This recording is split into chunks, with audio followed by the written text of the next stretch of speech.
Halo semuanya, ada yang pernah dengar kata-kata politik identitas gak? Kira-kira apa sih politik identitas itu? Yuk simak video kita supaya kita sama-sama tahu apa itu politik identitas.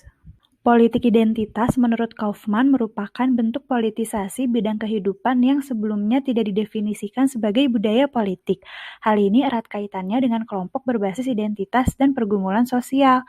Aspek dari politik identitas meliputi grievances, recognition, respect, privileges, dan victimhood. Nah, kita bisa melihat fenomena politik identitas dengan menyimak pelaksanaan Pilkada DKI Jakarta tahun 2017, khususnya putaran kedua. Jadi sebenarnya pilkada ini melibatkan konflik-konflik antar kelompok loh. Konflik-konflik tersebut meliputi agama, ras, dan berdampak pada ekonomi. Maka dari itu kita bisa melihat bentuk politik identitas di sini. Yang pertama adalah etnis. Jakarta terdiri dari berbagai etnis di dalamnya, baik pribumi maupun non-pribumi.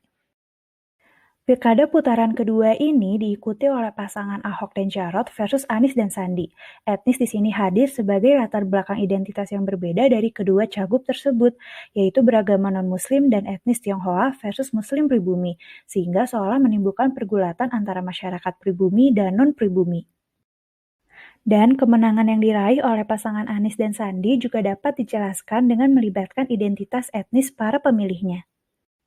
Hal ini terjadi karena peranan suku atau ras lebih penting dibandingkan kepuasan atas kinerja calon wakil rakyat.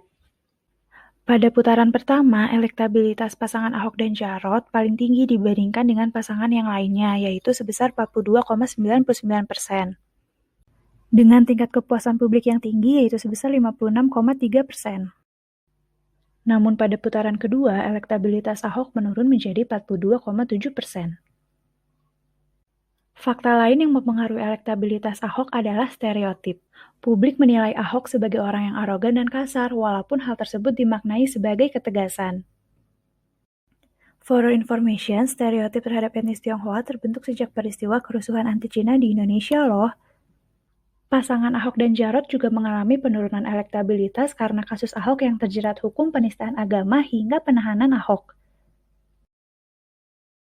Kita bisa melihat perbedaan para pendukung Anies dan Ahok melalui wilayah tempat tinggalnya yang mana sesuai dengan mayoritas etnisnya. Undang-undang tersebut menjadikan kelompok masyarakat mayoritas dalam daerah tertentu menjadi lebih untung. Sedangkan etnis yang menjadi mayoritas di Jakarta adalah etnis pribumi, sehingga hal ini menjelaskan kemenangan Anies Baswedan dan Sandiaga Uno.